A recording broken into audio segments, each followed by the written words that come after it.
আপনি সুন্নি হলে না বলতাম সুন্নিদের পড়তে হয় না, সুন্নিদের পড়তে হয়, একদম পড়িয়েন না, কোনো দরকার নাই। কারণ আপনার আমার জন্য তো আমার নবী দাঁড়িয়ে আছেন সুপারিশ করার জন্য। নিজের নাতিকে তলোয়ারের নিচে দিয়ে দিয়েছে, আর আপনি নামাজ না পড়লে আমার নবী ওখানে দাঁড়িয়ে আছে আপনার সুপারিশের জন্য।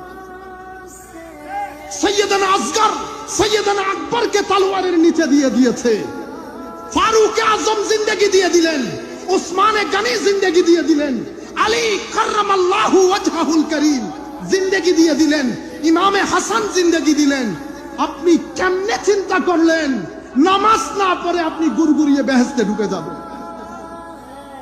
হে যুবক, আপনাকে ভুল বোঝানো হয়েছে। আমার নবী শাফাত অবশ্যই করবেন, আমরা গরিবদের জন্য করবেন, কিন্তু আমি এরকম বেগাইরত হয়ে আমার নবীর সামনে কেমনে দাঁড়াবো? এরকম বেগাইরত হয়ে আমার নবীর সামনে কবরের মধ্যে মুখ কেমনে দেখাবো? আমার নবীর দরবারে সাহাবী আসলেন, বলতেছেন ইয়া রাসূলুল্লাহ, কি করলে বেহেশতে যাব? আমার নবী বললেন লা ইলাহা ইল্লাল্লাহ মুহাম্মাদুর রাসূলুল্লাহ, সালাত, যাকাত, সওম, হজ, আর কিছু আছে? কোনাই। ইয়া রাসূলুল্লাহ, কথা দিলাম বেশিও করব না কমও করব না, তবে এই জিনিসটাকে ছাড়বো না। বেচারা হাসি আনন্দে দরবার থেকে চলে যাচ্ছে, আমার নবী আনন্দে দেখাচ্ছে, হে মানুষ দেখো, জান্নাতি দেখো, এই জান্নাতিকে দেখো, সেই ব্যক্তি জান্নাতি। এখন আপনি নামাজ নাই, দোয়া নাই, হজ নাই, যাকাত নাই, ঘুষ নেন, রিশওয়াত নেন, গালাগালি করেন, অশ্লীলতা করেন, এত কিছুর পরেও আল্লাহ যে জমিনের মধ্যে আমাদেরকে থাকতে দিয়েছে, লাখ সিজদা আল্লাহর দরবারে। সুপারিশ, শাফাত এত সহজ বিষয় না। যদি সহজ বিষয় হইতো ইমামে হুসাইন কারবালার প্রান্তরে যেত না। সম্মানিত উপস্থিতি, এই আইটেম দিয়ে মুহাম্মদুর রাসূলুল্লাহ সাল্লাল্লাহু আলাইহি ওয়াসাল্লামের পরে তরিকত এবং তাসাউফের পুরা দরবারগুলোকে এই প্রজন্মের কাছে ভণ্ড বলে প্রতিষ্ঠিত করে দিয়েছে, ভণ্ড বলে প্রতিষ্ঠিত করে দিয়েছে। এখন এই জায়গায় আঘাত আমাদেরকে হানতে হবে, কারণ আমরা এই জায়গার জন্য দায়ী।